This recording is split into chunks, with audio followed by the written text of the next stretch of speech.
When it comes to clear water, dirty water, cold water, warm water, there isn't a bait much better than a jerkbait. And Shimano's introducing two new jerkbaits, the World Minnow, which is a 115, and the World Diver, which is a 99 mil bait. And these two baits are very unique. The world of jerkbaits, I mean, there are thousands upon thousands of jerkbaits, and most of them are developed on the same principles. Knockers, weight transfer systems have become the norm, but the World Series, either Minnow or Diver, has something very unique, and that is flash boost. So I'm going to break down these two baits for you, and most importantly, I'm going to tell you how I throw them, what setups I throw them on, and when to throw them to make the most out of these incredible baits. The World Minnow is the first one we'll talk about, and it is your traditional size jerkbait, 4.5 inches long, 115 mil. So that's why it's called the World Minnow 115 SP. SP meaning suspending. So this bait, a 3-hook bait, comes with razor sharp trebles on it, is going to dive around that 3 to 5 feet of water depending how you move it and what line you're using.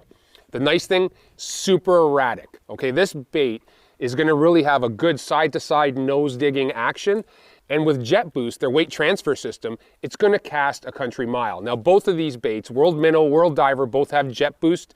They both have Flash Boost, which is a foil that's suspended on springs inside.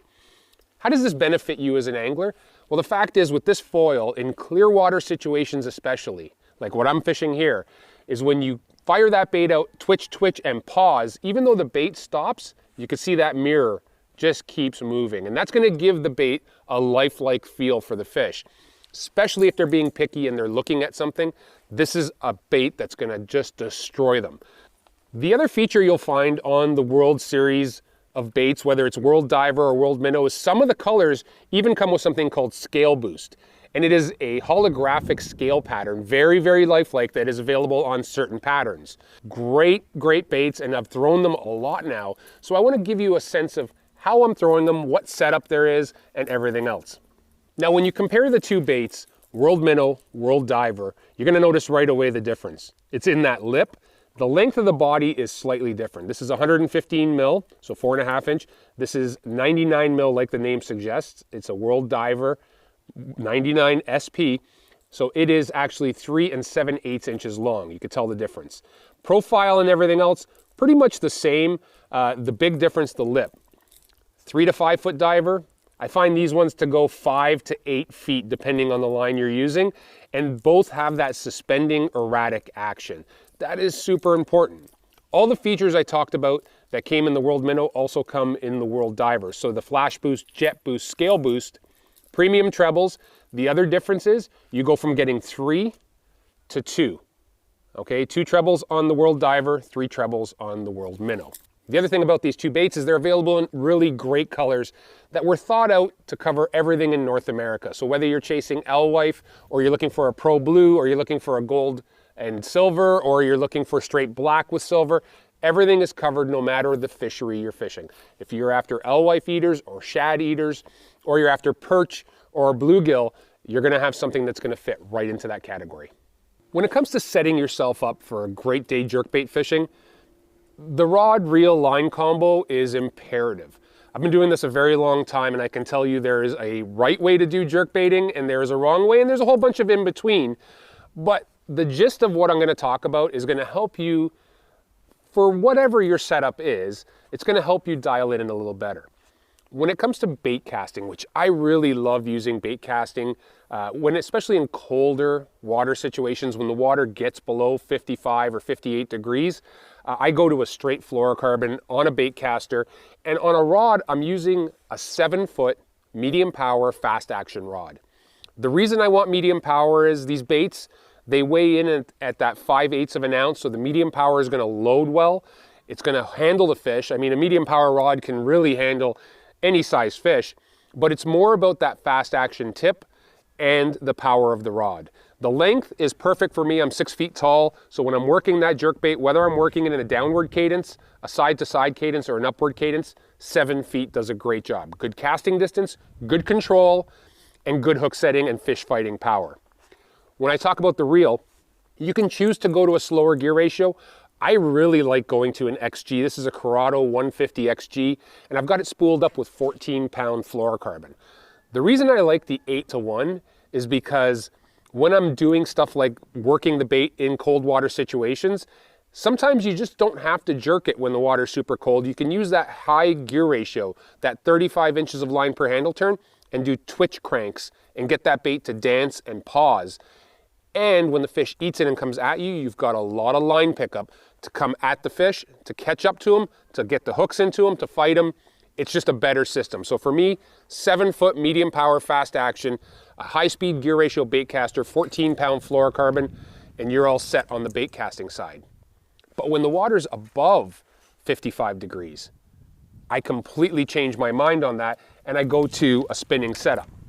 Now, the rod is basically the same, 7-foot medium, faster, extra fast action, but in a spinning setup, I've got a 2500 size reel, and I spool up with either 8 or 10-pound Power Pro Super 8 slick, and then I run a 14-pound fluorocarbon leader. People are gonna say, why so heavy on the leader?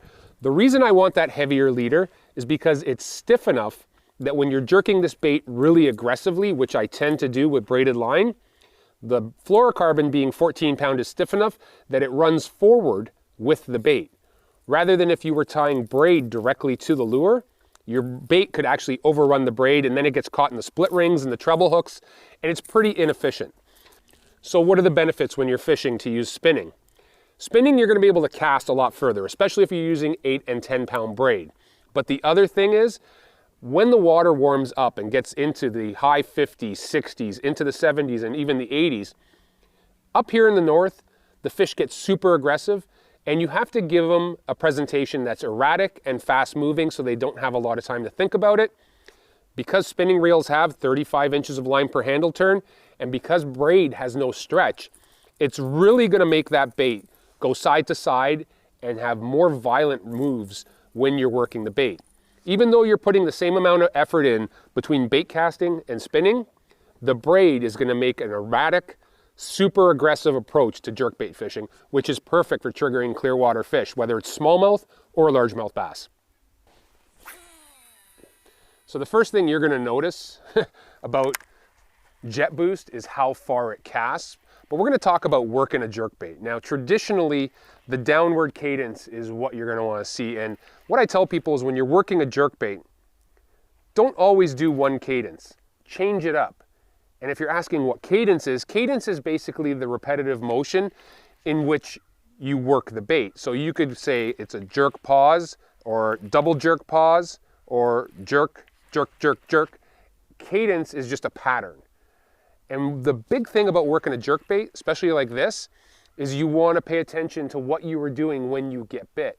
Because some days, they just want it a specific way. Other days, it's just simple, work it as fast as you can. But in the case of cold water, which bait casting is my cold water setup, I typically work it either in the down position, or if I want the bait to move forward less and side to side more, I'll actually turn my rod over and come across, kind of like a hook set. And when your rod is in that upward angle, it actually makes the bait make wider movement back and forth. So pop, pop, pop, pop, and let it pause. And the beautiful thing is, suspending baits are gonna sit there, and that flash boost is just gonna sit there and quiver, giving them lots to think about if they're chasing it. The last part of it is the upward angle. So what you can do with these baits as well that's gonna change them a lot is on a cast, fire it out there, start the bait working with the rod tip down. You're gonna get your depth out of it. As the bait gets about halfway back, you can work it to the side a bit more. And if you go upward with it, like hard up, really super wide walks of the bait are gonna happen. So you've got 3 very distinctive retrieves that you can do with the World Diver or the World Minnow. The last thing I like to do in this cold water that's been working for me today is just use the reel. Because I'm using an XG reel, I can actually just crank the handle and stop, crank the handle and stop. And what that's doing is it's not as aggressive as jerking the rod, but it's still giving that bait plenty of action. You can see it under the water. It runs straight and then kicks off, runs straight and then kicks off. Very, very cool way to work a jerkbait, especially in cold water situations. The last thing you gotta remember, pause time. The colder the water, oftentimes the longer you're gonna have to wait to get bit. So don't be afraid to let it sit for 10, 15, up to 20 seconds at a time. Understand that aggression levels in the fish are going to change based on water conditions, barometric pressure, moon phase, so let the fish tell you how they want it. Super fast, super slow, very aggressive, not so aggressive. Always change your cadence and always pay attention. So the spinning setup is a completely different animal altogether, and it's basically the reason spinning and jerkbaits are so popular in the north is because of clear water and smallmouth that hate being near a boat. So you're going to have to get your bait away as far as possible. I'm going to show you what that does. This is 8-pound Super 8 Slick V2 from Power Pro with a fluorocarbon leader, and you take this bait, you want to talk about being able to fire it out there. You can fire it out there.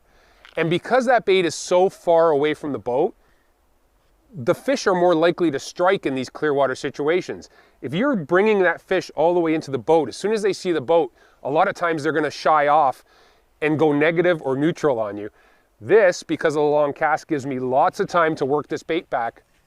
And because I've got the braid, I can make a lot of aggressive movements. So you can work the bait straight down, you can go straight down, to the side, or up, and you can do all those things working this bait.